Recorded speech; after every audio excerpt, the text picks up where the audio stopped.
I'm what you call a glass fusing artist, which means that I don't blow glass, but I layer glass and then I fuse it in a kiln. So one of the things about glass fusing that's so exciting to many artists is that if you have a background in stained glass, you have to connect everything with lead cames. But when you fuse, you can cut things out and have shapes, and then you fuse them together, and so you're not constricted in that way. I hung out with teenagers in the art classroom for 3 decades, and I started my the last 10 years that I was at North Olmsted High School, I started a glass program. There are so many different ways that you can express yourself in glass. You can paint with it, and that's what I do with all the frit here. When I do a workshop, we do painting in glass frits.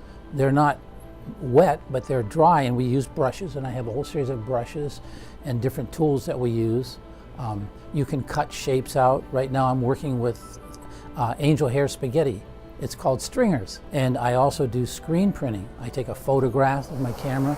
I have an intern from the Art Institute who works in my studio, and then they alter the photograph under my direction so that we can screen print it onto glass.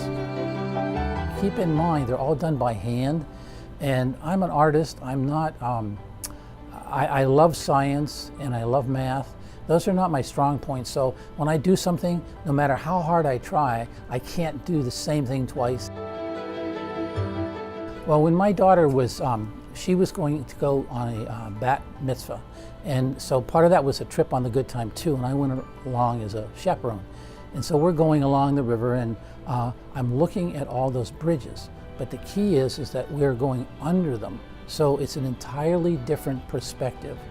And I looked at those and I thought, I have to do something with this. So I had to wait a year before I could get to it, and then it took me 2 years to do the project. It just so happened that the day we went out, I had a new intern from the Art Institute, and she was a photographer that I had requested.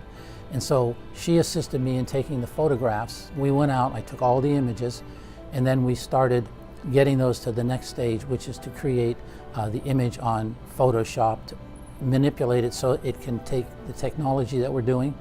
And then we had to go to the next stage and to get it onto a screen, and then we have to print it and then fuse it in the kiln. And so each one of those steps, there are all sorts of things that can go well and things that don't go well. So, but eventually I got my editions, and they've been very popular. My guardians of transportation, the bridges. I do pendant workshops, I teach classes, and 8-week classes. And then my wife and I do a number of outdoor art festivals, primarily in northeastern Ohio.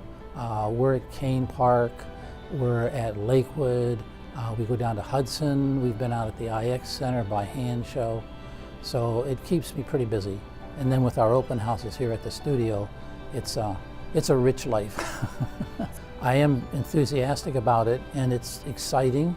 And when someone is really interested in what I'm doing, then I enjoy sharing that with them. And then when they actually make a purchase, it's always it's really a high.